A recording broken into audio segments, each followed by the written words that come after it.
अपनी दौलत अपने पास जमा रखो, अपनी दौलत को सिर्फ अपने बच्चों के पीछे खर्च करो, अपनी दौलत को सिर्फ अपने घर वालों के पीछे खर्च करो। मेरे प्यारे आका सल्लल्लाहु अलैहि वसल्लम के प्यारे दीवानों, अपनी औलाद, अपने माँ बाप और अपनी फैमिली के पीछे दौलत खर्च करना ये कोई गलत काम नहीं है, ये अपनी जगह पर मुसल्लम है। लेकिन जब हम कुरान की रोशनी में रसूल रहमत सल्लल्लाहु ताला अलैहि वसल्लम से पूछे जाने वाले सवाल को देखते हैं और उस सवाल का जवाब जब हम कुरान की रोशनी में सुनते हैं तो हमारी अक्ल दंग रह जाती है। पूछने वाले ने हुजूर से यही तो पूछा था, यसअलूनका माज़ा युनफिकून, ये पूछने वाले ने ही हुजूर से पूछा था, जिसे रब ने फरमाया मेरे महबूब ये तुमसे पूछ रहे हैं ना कि हम क्या खर्च करें। अल्लाह अकबर। आप जानते हैं जब पैगंबर रहमत सल्लल्लाहु ताला अलैहि वसल्लम से पूछने वालों ने जब ये सवाल पूछा कि आप अल्लाह की राह में खर्च करने के लिए उभार रहे हैं, अल्लाह की राह में आप इंफाक के लिए दावत दे रहे हैं, तो हम कितना खर्च करें। तो अल्लाह अकबर। मेरे प्यारे आका सल्लल्लाहु ताला अलैहि वसल्लम के प्यारे दीवानों, रहमत आलम सल्लल्लाहु ताला अलैहि वसल्लम ने जरूरत से जो जायद है उसे अल्लाह की राह में खर्च करने का हुक्म अता फरमाया।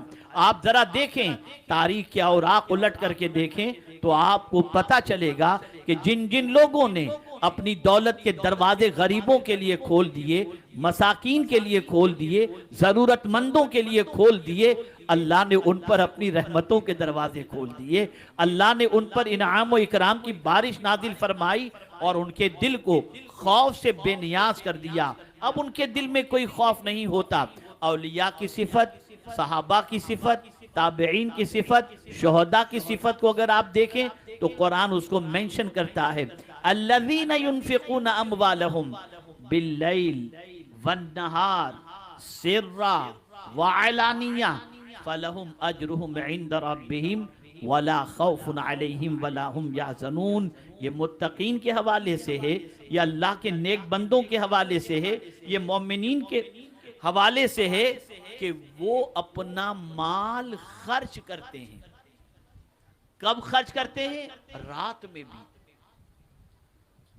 दिन में भी, छुपा करके भी, दिखा करके भी। मेरे मौला अगर कोई मोमिन तेरी दी हुई दौलत को अल्लाह के नाम पर रात तो दिन खर्च करे, छुपा कर और दिखा कर खर्च करे, तो मौला इसका क्या सिला उसे मिलेगा? तो कुरान कहता है फलहुम अजरुहुम इंदा रब्बिहिम, उसके लिए उसके रब की तरफ से अज्र है, वला खौफुन अलैहिम वला हुम यहज़नून, उसे न कोई खौफ और न वो गमगीन हो।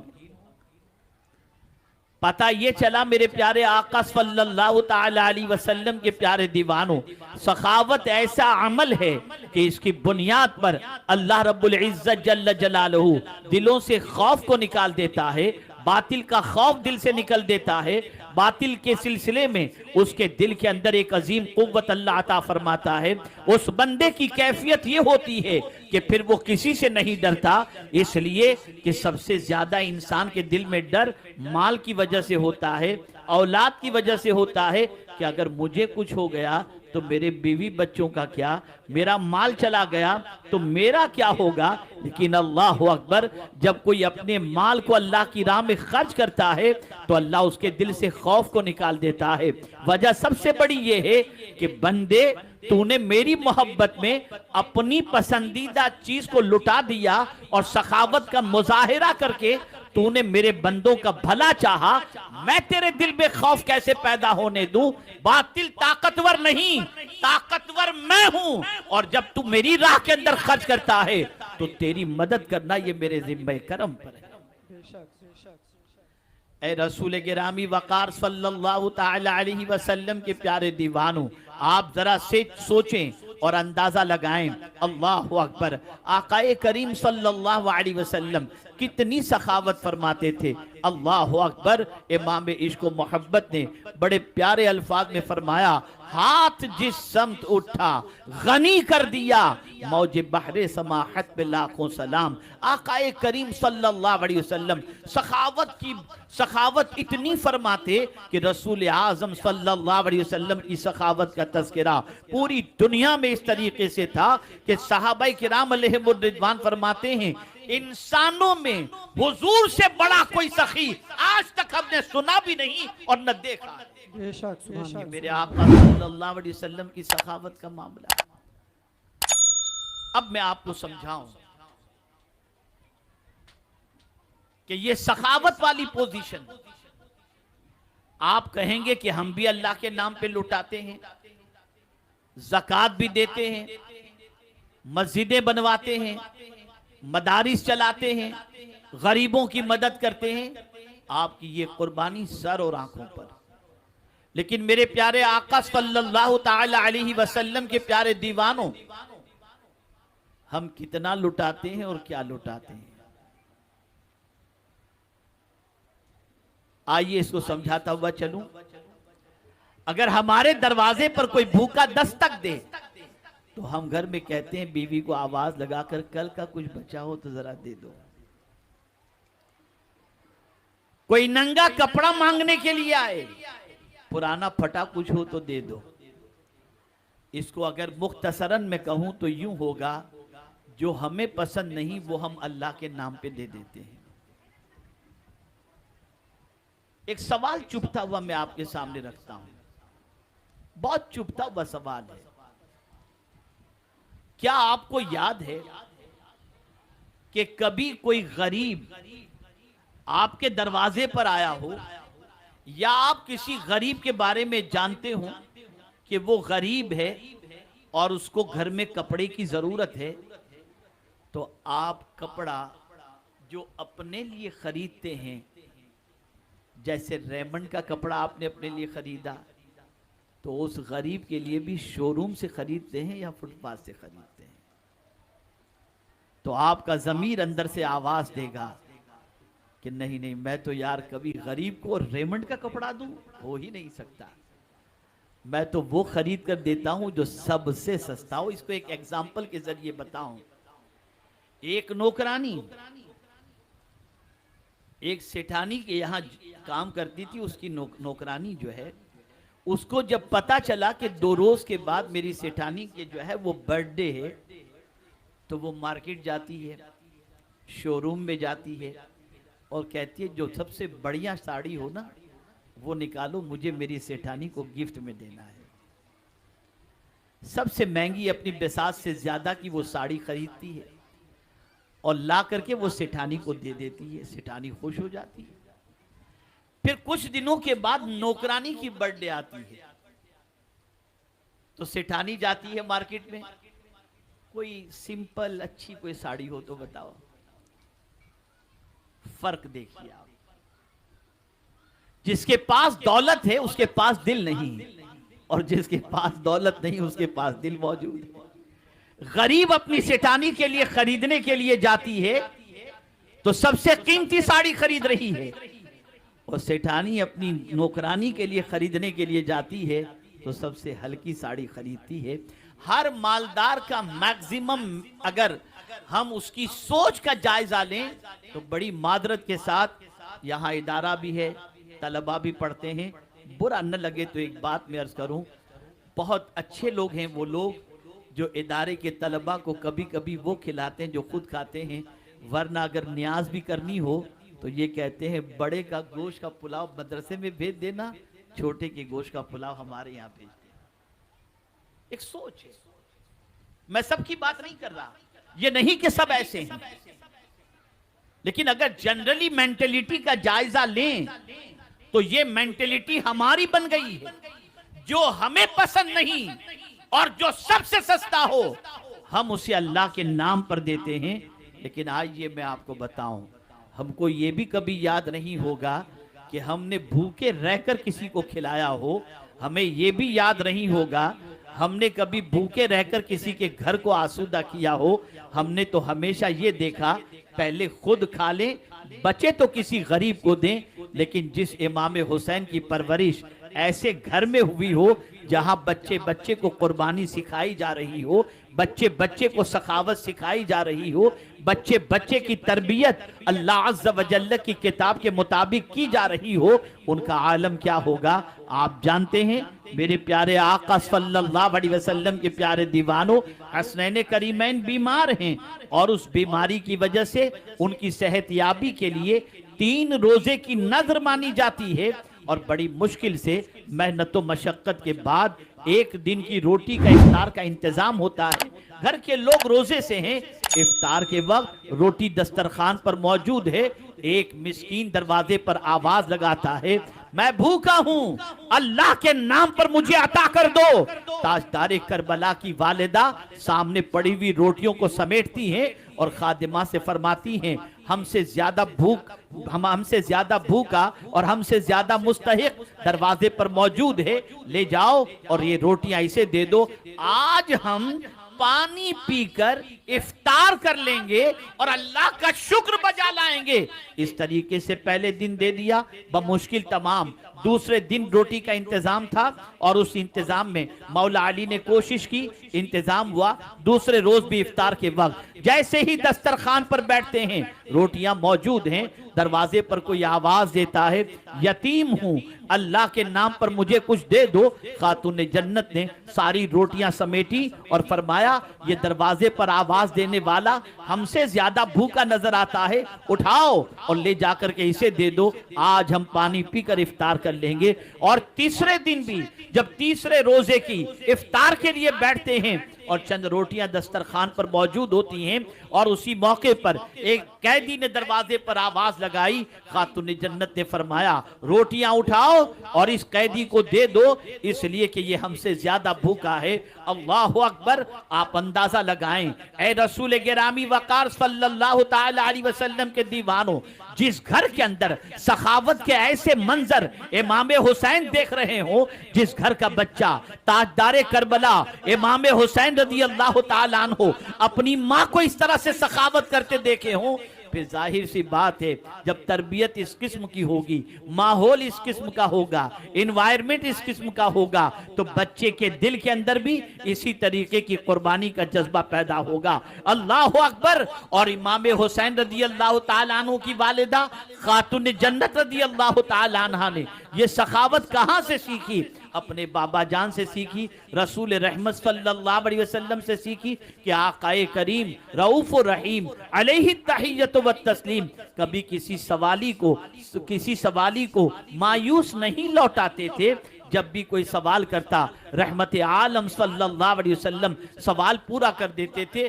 अब आप देखिए, एक सवाल और एक साइल का सवाल और उस पर हुजूर का अमल, जब आप ये सुनेंगे तो आप महसूस करेंगे अल्लाह अकबर। मेरे प्यारे आका सल्लल्लाहु ताला अलैहि वसल्लम के प्यारे दीवानों, एक साइल दरवाजे पर आया और अल्लाह के नाम पर जैसे ही मांगा, उस वक्त रसूल आजम सल्लल्लाहु अलैहि वसल्लम के पास बज़ाहिर देने के लिए कुछ भी नहीं था। सरकार सल्लल्लाहु अलैहि वसल्लम ने कर्ज से कुछ लेकर साइल के सवाल को पूरा करना चाहा, तो फारूक आजम रदी अल्लाहुल मौला तबारक व तआला अन्हु अर्ज करते हैं, या रसूल अल्लाह सल्लल्लाहु तआला अलैहि वसल्लम, अल्लाह ने इस तरह से तो आपको मशक्कत में नहीं डाला ना कि आप लोगों से लेकर के लोगों का सवाल पूरा करें, क्यों हुजूर आप इतनी तकलीफ उठाते हैं? आकाए करीम सल्लल्लाहु अलैहि वसल्लम का चेहरा उस मौके पर फारूक आजम के जुमले को सुनकर जर्द हो गया, लेकिन उसी मौके पर सिद्दीक अकबर खड़े होकर अर्ज करते हैं, हुजूर देते जाइए, अल्लाह अज़्ज़ व जल आपको देने वाला ही बनाकर भेजा।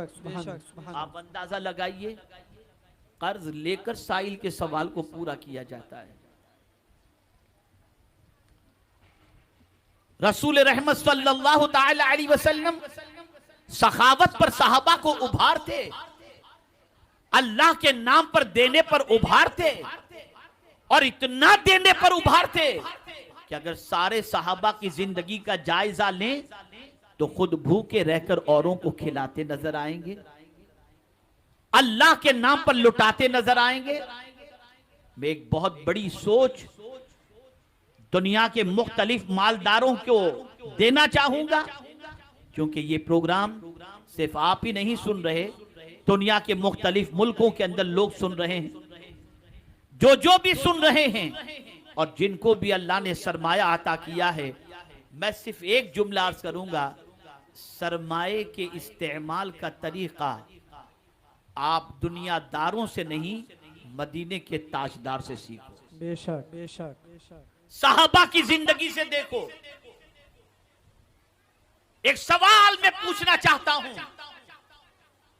आप में से बहुत सारे मदीने शरीफ गए हैं, आप में से बहुत सारे बगदाद मुकद्दस गए होंगे, आप में से बहुत सारे सुल्तानुल हिंद के दरबार में हाजिर दिए होंगे। एक सवाल मेरा आपसे है, मुझे ये बताओ, क्या रसूल रहमत सल्लल्लाहु अलैहि वसल्लम को अल्लाह अज़्ज़ व जल्ल ने मालो दौलत नहीं अता फरमाया था?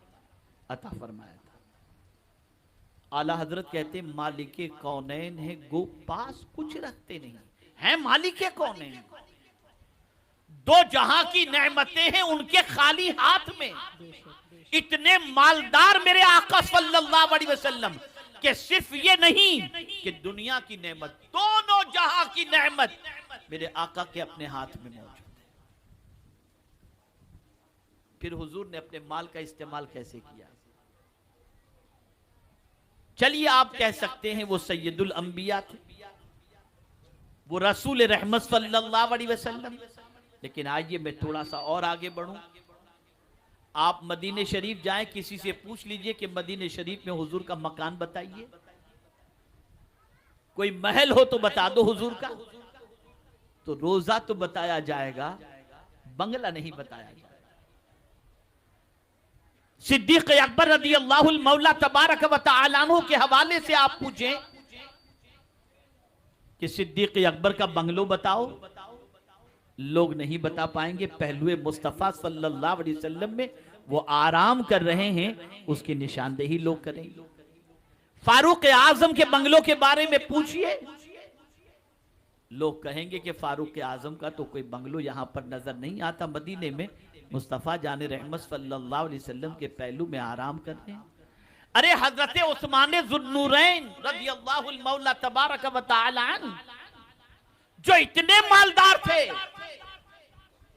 कि एक जंग के मौके पर पैगंबर रहमत सल्लल्लाहु अलैहि वसल्लम की खिदमत में 300 ऊंट मासाजो सामान के रसूल आजम सल्लल्लाहु अलैहि वसल्लम की खिदमत में उन्होंने पेश किया। चलिए उनका महल तलाश कर लीजिए मदीने में, तो आपको वहां उनका महल भी नहीं मिलेगा। सवाल ये पैदा होता है कि आखिर इतनी बड़ी तिजारत, हजरत अब्दुर्रहमान इब्ने औफ रज़ी अल्लाहु ताला अन्हु इतने मालदार थे कि जब वो इस दुनिया से गए ना, तो सोना इतना छोड़कर इस दुनिया से तशरीफ ले गए थे कि कुल्हाड़ी से सोना काट काट करके उनकी बीवियों में वर्षा तकसीम किया। इतना सोना। एक सवाल पूछता हूं, उन्होंने दौलत कहां इस्तेमाल की?